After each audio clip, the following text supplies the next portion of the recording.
You're listening to the Online Marketing Made Easy podcast, episode number 6. Welcome to the Online Marketing Made Easy podcast, the podcast that always keeps its promise. And now your host, Amy Porterfield.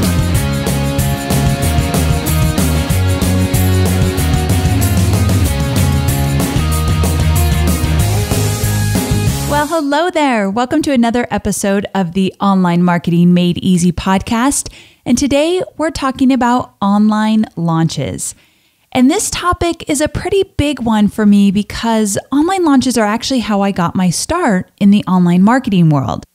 Now, for those of you who don't know, I used to work with Tony Robbins, peak performance coach, for about 6.5 years. And the year before I left to start my own business, Tony started working with some big names in online marketing to help us create launches for his programs, products, services, events, the whole gamut.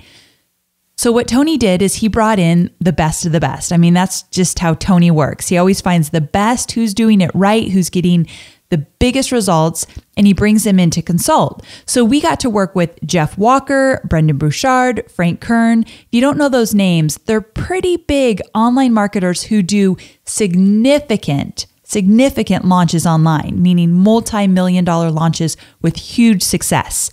So there I was, my last year at Tony Robbins, and I got to sit at the table with these internet marketing giants to learn how to launch online. So it was a pretty exciting time, to say the least, and that's when I just dove into everything that had to do with online marketing. I was hooked. I loved everything about it. And then eventually that led to me diving into social media marketing, which is why now I teach Facebook. But today is actually not about me. Today we're going to be talking about how you can launch your programs, products, and services online. So I've asked my good friend and someone I call an online launch expert, Anne Samoilov, to come on and talk to us about launching.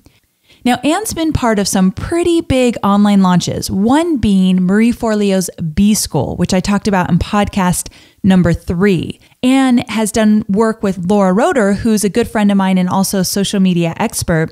And Laura Roeder and Marie Forleo built B-School a few years back. And so Anne was part of that whole entire launch. She knew the ins and outs, what worked, what didn't work. And from there, she really started to become this expert in launching. And now, and I'll give you a link to her website, when you go to her website, it's all about everything you need to know to launch a program, product, or service online. So it's a fantastic resource. So I've been following Anne for many years now, and I invited her to come on the show to really talk about what it takes to get a launch off the ground. Now, the cool thing is that I feel that Anne has a unique, holistic approach to launching anything online, meaning she helps you look at your whole entire business while you start to think about promoting a specific program, product, or service online. So she really brings in all aspects of your business, which I think are really important.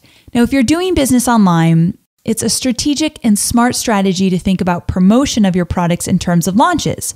You may already know that I do launches for my own business, and the way I look at them is an opportunity to create individualized marketing plans around specific programs or products. So when I launch something, I put a concentrated effort on attracting the right audience for that specific program, promoting it on multiple platforms in a very streamlined, strategic way, and then I lead up to the selling phase. So when you think of a launch this way, I can promise you that the things start to fall together so much more seamlessly, and it takes a lot of fumbling out of the whole process because there's a really strategic way you do it.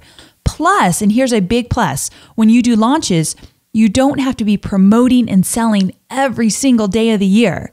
Launches actually allow me to pull back and have these, what I call mini breaks, so that I can just offer great, valuable content and I don't have to be pushing or selling anything all the time.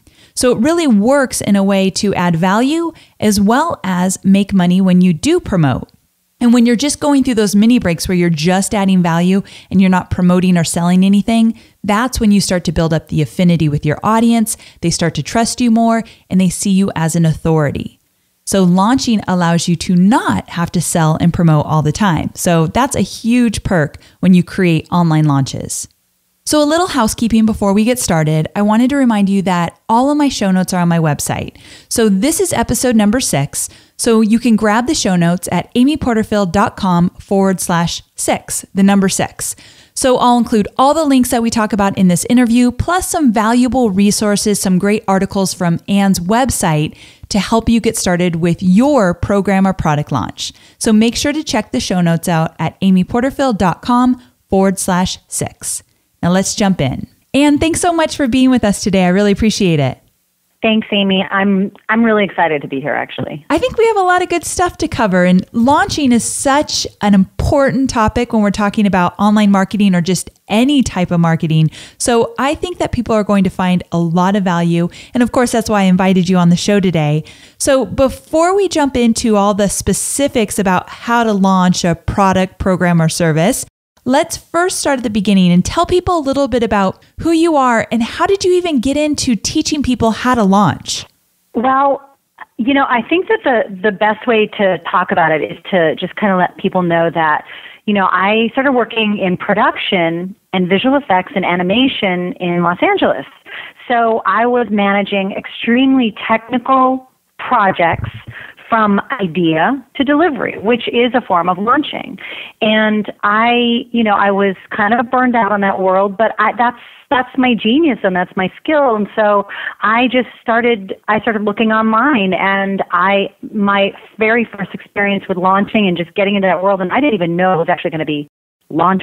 I didn't know what I was going to be getting myself into, but I met Laura Roeder, and I started working with her, and it was just not a chance meeting, but it was definitely a meant to be meeting, and we started working together, and I just jumped in and did all the same stuff that I was doing in visual effects and animation with her, and it was just a different set of technical stuff to manage, moving pieces to manage so that we could release, launch, deliver something. And then just after that, this is kind of what led me into even creating a program about launching. After initially starting to work with Laura, I worked on Marie Forleo's B School for the first couple of years because Laura was a partner of Marie's at the time. So my very first real big launch was B School. So I got thrown kind of into the deep end, but it honestly never felt overwhelming or anything. So, through the 3 years that I really have been working with Laura, I just have learned so much about launching and realized so much about my past experience in production, in animation, and how to actually pull a lot of that into what I do with launching. No, that's fantastic, because anybody that's listening knows that if you listen to any of my other podcasts, I interviewed Marie Forleo for her B School launch, and that was a huge launch. So you had a really good, pardon the pun, launching pad for your business to get things started because you knew exactly how to do it, and that was such a huge successful launch. So really cool place to start for sure. Yeah, Amy, the one thing I have to say, though, is that it wasn't, I really never thought that I would be teaching about launching and then actually taking on additional clients and working with other types of entrepreneurs and businesses. And it just started getting to be too obvious that I knew so much about the process of getting a project finished, on the management side, and then learning all the marketing stuff that went along with it. It just seemed like such a natural, organic progression. And I think that's how a lot of people, especially when you're building an online business, get into this world. They realize, wait a second, I know a lot about this. This is actually coming natural to me and I enjoy it. So maybe I can explore this a little bit more and show other people how to do it. So I love that you shared that, because I think it's a good lesson for anybody that is working in an area right now and they're thinking, maybe I can expand on this a bit. So that's fantastic. Now, you lead me into such a great, perfect place to start. And that is really, what is launching? Because you talk about the development of the product, the marketing and getting it finished and all that good stuff. So for those that are listening today that aren't really sure exactly, what do you mean by launching? And are you only talking about online programs, or does this go into, the physical as well? Can you give a little bit of insight into the world of launching and what it means? Sure, Amy. I have probably, I feel like often that I overuse the word launch. I'll totally say that out there, I'll out myself. But the truth is, I think when you say that you're launching something, there's a commitment to what the process that you're doing. And when I actually define launching myself, it's just it's almost like you're orchestrating an event where you want people to pay attention. So that could mean paying attention in the form of buying, paying attention in the form of subscribing, and just getting that attention on whatever that idea, that service, that new product, maybe your new business. It's getting eyes on your business and making it an event. That's what I look at as a launch. I think making an event, I love that, because it also means that it doesn't always have to be you're selling something. And Exactly. And I think that's kind of a misconception, because a lot of the people listening want to build their email list. And I guess you could kind of create a little mini launch around maybe a free offer in order to grow your list. Would that be something you could do? Yeah, exactly. I mean, there's many different ways, just like what you said, the opt-in offer. There are times when people just do blog series. And, maybe it's leading up to something where you're going to offer something for sale, but that blog series alone becomes a list builder. And, just off the top of my head, someone who is still using their kind of blog series to build their list even more, and they're not launching their product right now. It's Derek Halpern. I mean, I definitely see him using a blog series, and he's definitely continued using it even well after the launch. So I think that you can do that in many different ways. Definitely, for sure. If we kind of step back and let's say somebody has an idea, or maybe they already have a product or program that they want to launch and specifically want to sell, I've seen you talk a lot about things that you should do before you launch. And I'm really big into setting the foundation of anything you do in your online business. So can you share with us some tips to make sure that you're ready to actually launch, whether that be a list building campaign or a selling campaign? What do you need to do before that? Well, I'm not sure if you mean this, but I definitely am a really big systems person, because I feel like once you have your systems in place, then you can get creative, and then you can figure out what the content is, what the colors of your launch look like. So the things that I like to do before I do anything is, if I'm going to pull off a launch or an event, you need to have a few things in place. And if you want me to share those, I definitely can do that. Please do. Yeah. Okay, so the biggest one actually is, for me, it's customer service. And customer service doesn't mean, go hire a customer service person. It just means you need a clear understanding of how you're going to handle questions from people who want to buy, who have bought, who are having technical problems, whatever. And, if you have the money to have someone following up on those inquiries that will come in, they will come in. They always come in. You can hire them, but you can also just set up a dedicated email, and that's your system for doing customer service. You check it once a day. There's also just in general, and this is kind of with customer service, is communication, and knowing how you're going to communicate to the people on your list, to people on social media, to during your launch, after your launch, before your launch, just having a good idea of okay, well, these types of emails need to go to people who are clearly on the interest list. We don't want to bother people who are on the normal list with this type of email.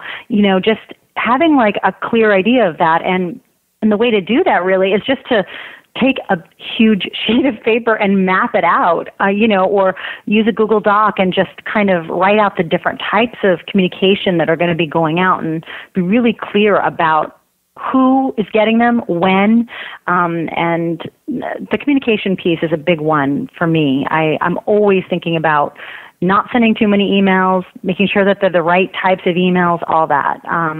So with let me ask you real quick, the communication part, it's not just emails to sell something, but you're talking about emails to get them talking about the topic. What kind of emails are you talking about? Actually, both of those. I mean, it's everything from the actual emails that are going to be saying, hey, this is what this thing I'm doing is. This is, the actual sales types of emails. But it's also those initial emails where you're just telling people something's coming, knowing that, perhaps the people on your primary list maybe you just need to ask them if they're even interested in it and not bother them with the deep sales emails. I don't know if that makes any sense. No, it really does. I mean? Yeah, because when I was marketing for B-School for Marie Forleo, I had a little blurb in those very first emails that said, if you'd rather not hear about B-School, I'm going to be talking about it for the next, few weeks. So just click here and I won't bother you with these emails anymore. I think it's good just to segment. I had that too. I did the same thing too, good. Because people get a little bit freaky, and that is something that you can do in Infusionsoft. I'm not sure how that works in other systems, but in Infusionsoft, what's great is you really can say, if you want to hear more about this, click here, and then that kind of identifies them in your system as someone who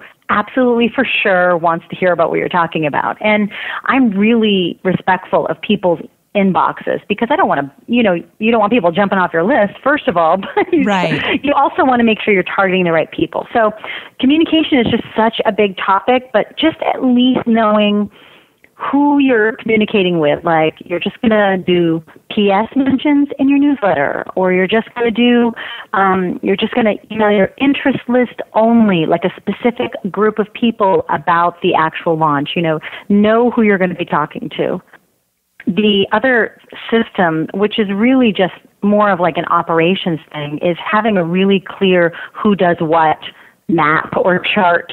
And, especially if you have multiple people helping you, whether it's a team or just random people who you're hiring, let's say an Odesk person or just a freelancer, having a clear plan of who's doing what, because there's nothing worse than having 3 people thinking they're doing the same thing, obviously. Yes. But when Team LKR and Team Forleo were working together on B-School those first few years, I mean, those are 2 pretty big teams that function in completely different ways, and we had to know who was doing what. Not everybody was involved in the launches on both teams, but we had to know who was the captain of what area. And I know that this might not be something that's necessary for people who are maybe working on their own, but I bet you have just people who are helping you even a person who's going to proof your emails, a friend, know who's doing what for you. Great.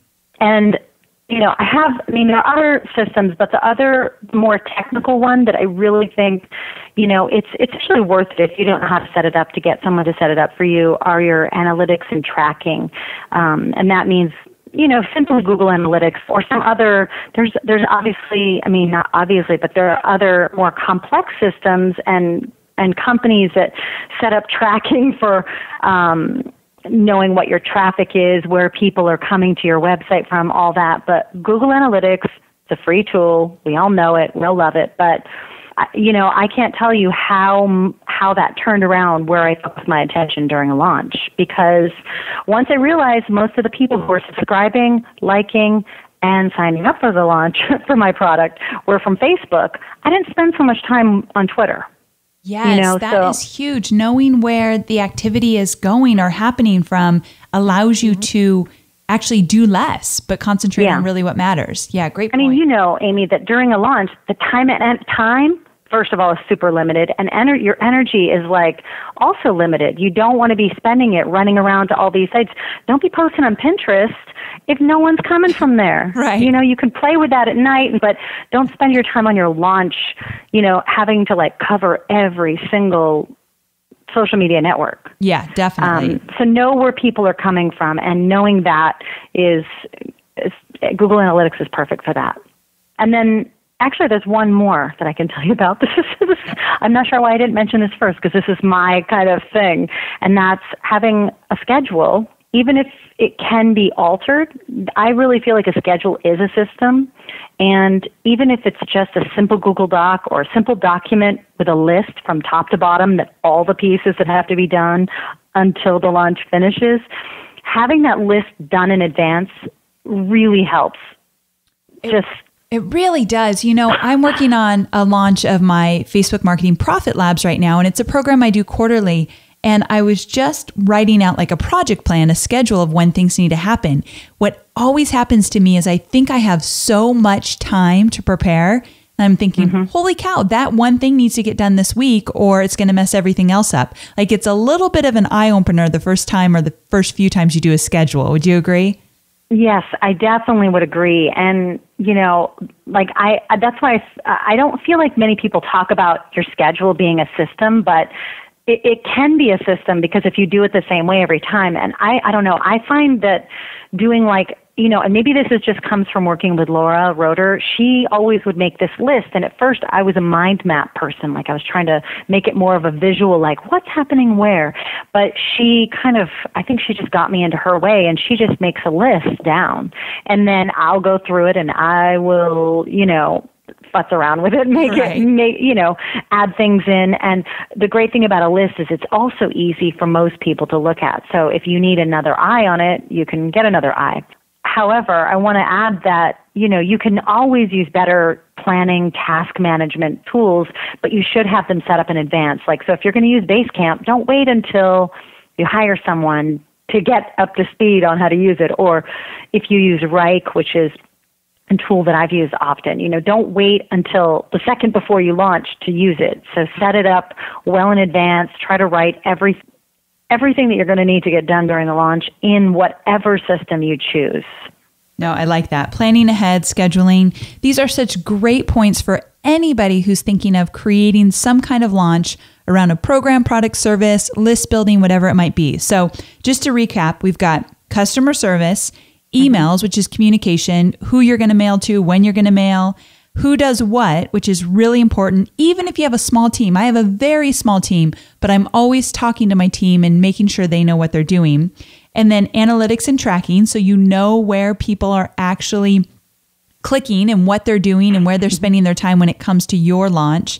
And then schedule, really important. Right. Schedule things in advance, get them all written down. I do like brain dumps, right? Everything I can think of that needs to get done, and then kind of work it into a schedule. I think that helps a lot. Yep, definitely. So true. Okay, great. So we've got our systems together for our launch. Now, one thing, and this is what I love about what you do, Anne, I follow all your content, and I think that you talk about something a lot of people don't really get into, and that is the fact that even some well-planned, well-executed launches don't actually sell well. And you pointed this out in a recent email, and I loved what you said about it. And you said it's because not enough people are doing the outreach part of it. So can you talk a little bit about that, and what is that all about? Yeah, well, first of all, outreach really is just, when I actually, in a recent webinar, I was talking about this. Like before and during your launch, there's like a couple types of communication. You're talking to your current peeps, and you want to find new peeps also. And that new peeps piece is really important. So outreach are things like interviews and guest posting on other people's blog, finding press hits in Help a Reporter Out, which is Harrow. I'm not sure what the link is to that. Maybe finding telesummits that you can join or you can ask to join, which is possible. You don't have to wait to be asked. Going to online, live events, meeting people in person, offering free office hours.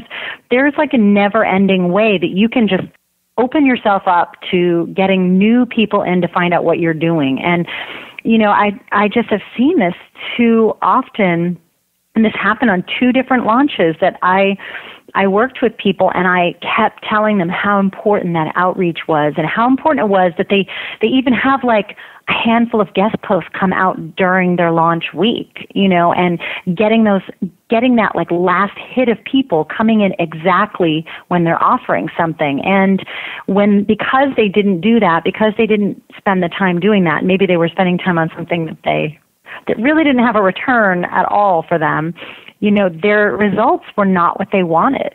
And now they're like, okay, I'm doing this now. I'm going to do a couple of guest posts a month. I'm going to keep my eye open for these ways of reaching new people. And, I find that it's interesting because I feel like people are getting better at really connecting with their current people, but you have to always be growing. You have to always be pulling people in and interesting people, because those current people are eventually going to, I don't want to say they're going to grow past you, but they might, in their life develop new interests and go in a different direction, whatever. So you always have to be pulling in new people. who don't know you. You know, when I was in a mastermind a few years ago and I really didn't have a list, I mean, my list was probably 600 people at the time. And this was back in, I think, 2010. And I was talking about creating my very first program. And someone said to me in this mastermind who had already had a huge list and has had huge success, she said, Amy, if you want to grow your email list, launch something. Because that is such a great way to get people talking about you, excited about you, and opting into whatever it is you're giving free away in advance of the actual selling of the program. So I think launching is a great list building platform for sure. And also you said something else that made me think of a little bit of what I've done in the past. When people ask me, how do I grow a list, or how do I get more Facebook fans, or how do I get more exposure on any social platform?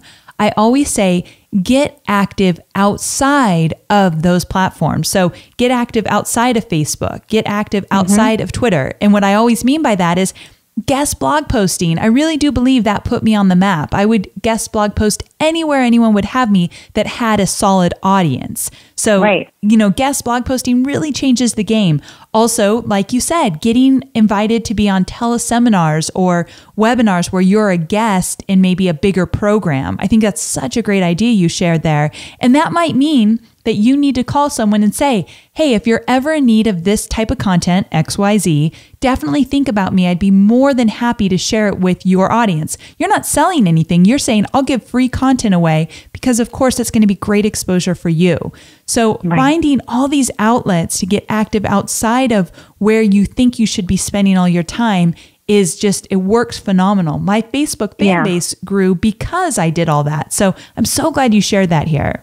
You know, I wanted to actually add something about it too, and that is, I know some people who have guest posted, let's say, on a site that they expected more traffic back to them or more subscribers or something, and the truth is, the reason why that guest posts sometimes don't equate to list building is because it's just not the right fit. But those links do count, and people do find you, and you just have to keep putting yourself out there, and because the more you do, the more you're going to find that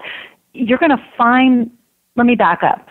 When you do all these guest posts, you just have to be watching. Remember how you set up your Google Analytics? Watch for where the spikes are coming from.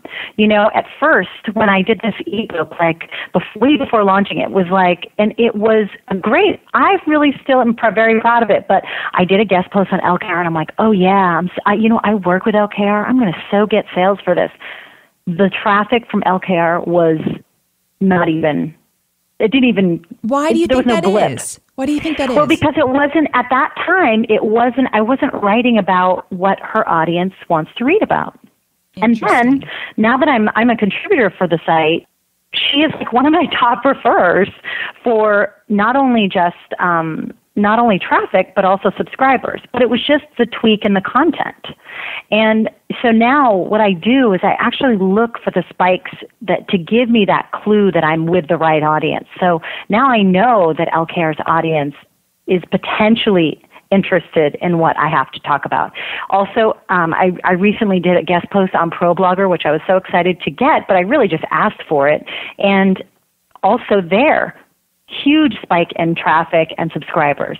And, you know, so now, like, when I'm thinking about where I'm going to go, I look at LKR, ProBlogger, and think of other, maybe not such well-known sites like ProBlogger, but like something lower, like on the Alexa scale or something, and I'll still go for them. You know, I know now I have like a little bit of a guidepost on where to do that outreach. Yes, for sure. And that ProBlogger post you did, I'm going to put in the show notes. So to find the show notes, you just need to go to amyporterfield.com/6, the number 6, and you'll get all the links that Anne's talking about right now. But that ProBlogger post, I want to link to it because it was all about emails that you want to send out during your launch. Is that right? Yeah. Mm-hmm. Really good stuff. And since you alluded to it here with the systems, you know, sending out communications, I think it will be really helpful for people. Yeah. they put me through my paces on that one, but it was a great experience. But I was like, oh, I feel like I'm in school again. But what I found out is that there are certain people who not only, you'll actually even find out, like outreach can even be someone who you respect, who respects you, who just mentions you and gives you a link.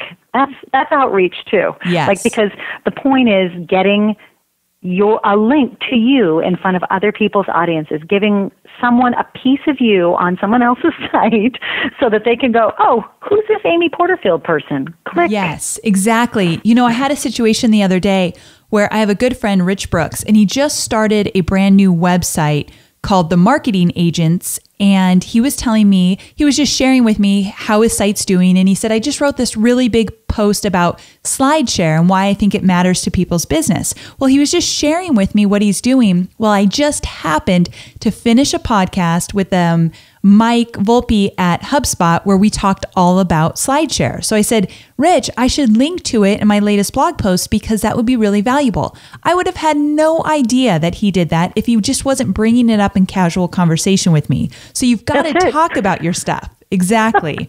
People then. That's it. And even Amy, even like, I think something we were talking about, you like shared it to your people. You thought it was valuable to your people. And because of that, the next day, like people came over to my site from that. So I notice who shares and when those shares are actually not worthwhile, but you know what I mean? Exactly. Like they have some sort of like very visible effect. It definitely works. And it's such a great give and take kind of thing. People have done it for me, so I make sure I do it for other people. So if you just have, a genuine interest in helping people out, you'll be amazed how much that comes back to you. So I'm so glad you bring that up. That's good stuff. Pat Flynn did a blog post all about how to get the most out of your guest blogging experience, meaning you need to set up your blog to make sure it's ready for that traffic. Right. And that's right. I love that. And I think, I don't know about you, Anne, but anytime I know I have a big guest blog posting spot coming out, I make sure that whatever is on my blog that day is really, really good. I know. Do you too? Well, I do too. But the other thing is, the funny thing is you mentioned that post, which I'm going to have to go check that out. But I actually followed a guest post that was on Think Traffic by, I think it's Manish Sethi, and it was about how he made 12,000 from a guest post, something like that.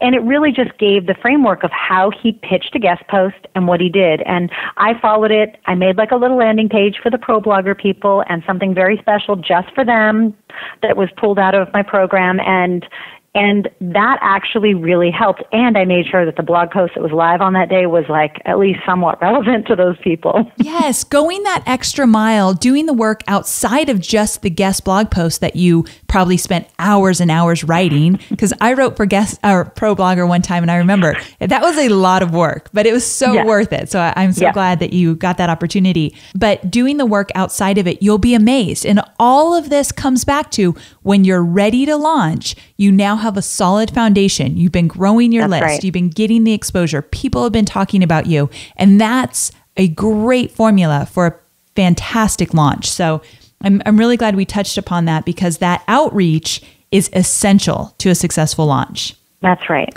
So I know we're kind of getting close on time and I want to wrap it up, but I really want you to talk about the right way to talk about your launch because you recently did a webinar and I just thought, holy cow, this content is so good. I could listen to it 10 more times and get some great content from it or strategies from it. But talk a little bit about why it's important to talk about your launch in the right way and what it could do to help you and where you could really hurt yourself if you don't.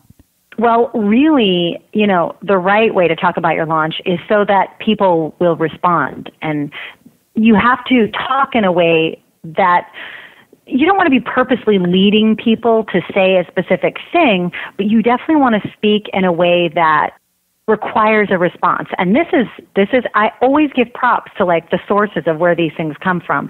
And this is actually from an I Love Marketing podcast where Dean and Joe talk about ask a question that you want a specific response back. And I love that idea because I realized that I'd been doing that all along. You ask questions to people and you want a response.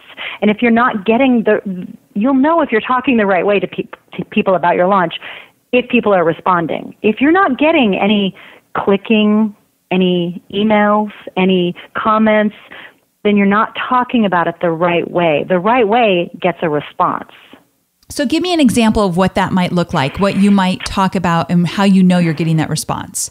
Okay, so I'll just take this, directly from what I talked about the other day, and that is, you have to first start the conversation. And one of the most simple ways that I have started conversations is this autoresponder that Derek Halpern, another prop here, that he suggested to set up, saying, what are you struggling with? It's just when people sign up for your list, at the end of that initial welcome email, you ask them to hit reply and tell you what they're struggling with. And it has increased their responses over time.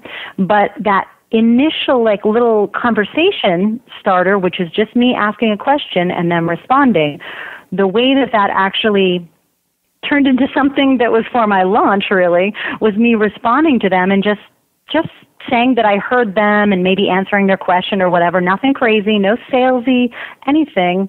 And then 24 hours later, I told you this before, but 24 hours later, I had a handful of sales just from people that I'd responded to. It wasn't intentional, but it's just an example of one thing, a very simple thing that you can do to tell people about your launch.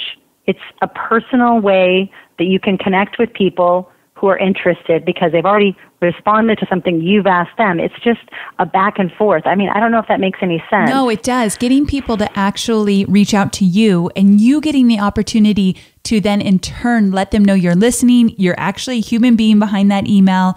You actually care what they're saying. This all leads to more sales because there's that trust and that affinity with you. So talking about your launch and making sure that people are responding. And as Anne said, that means clicking on your links, maybe liking a Facebook post, sharing it, pinning something to Pinterest, asking you questions.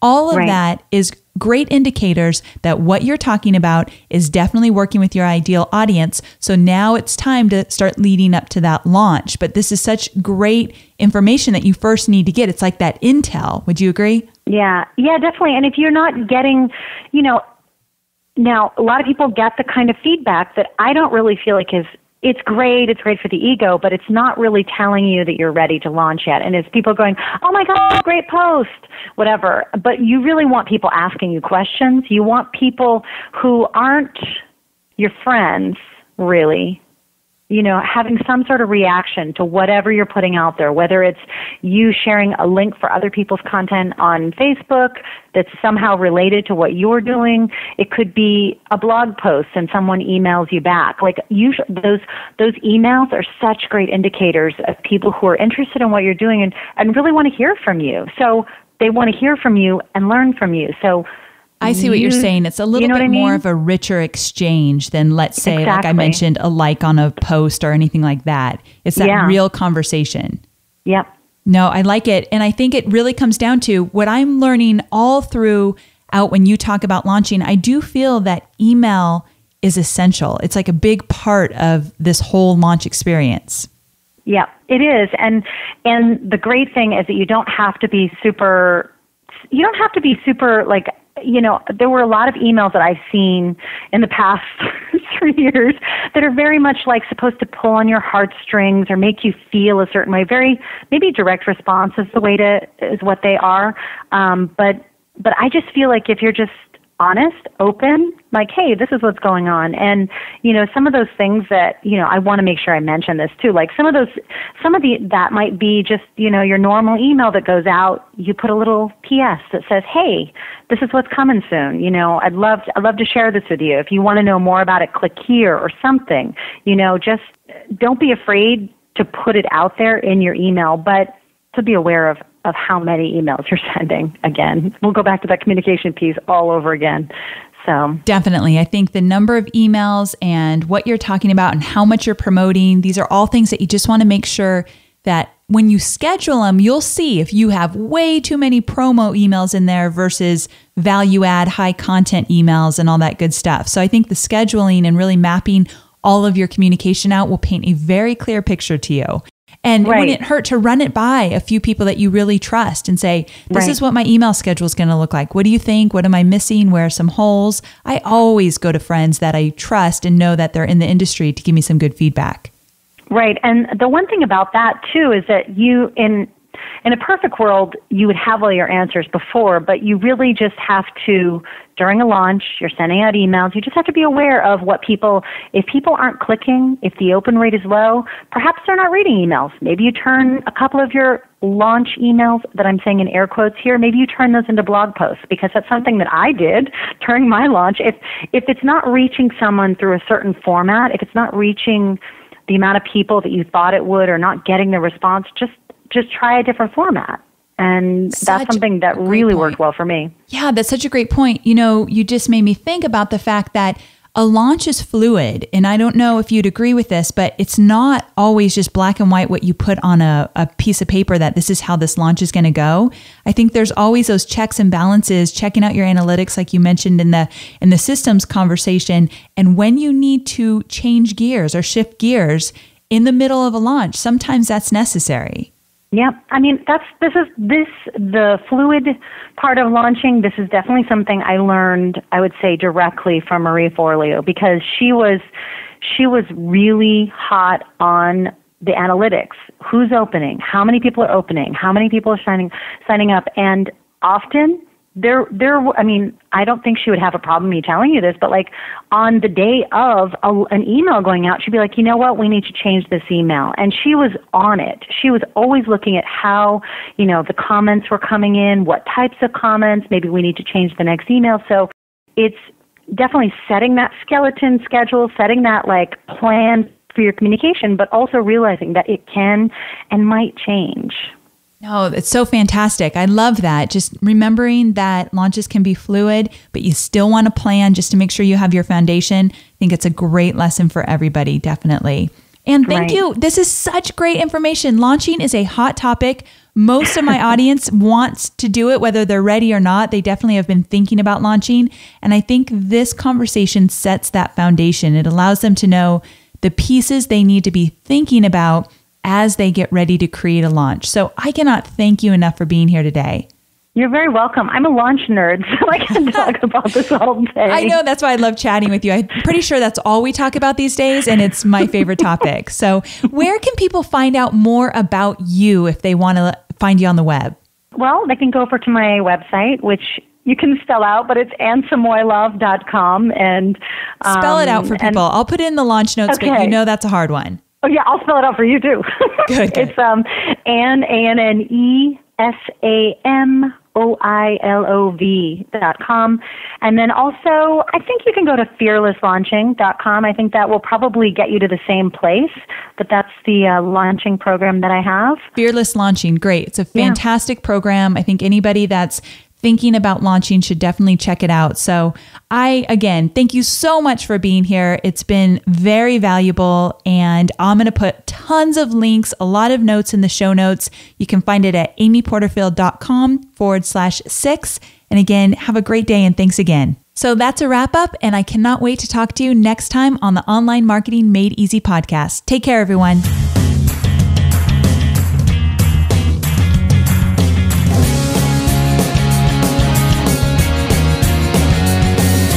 Thanks for listening to the Online Marketing Made Easy podcast at www.amyporterfield.com.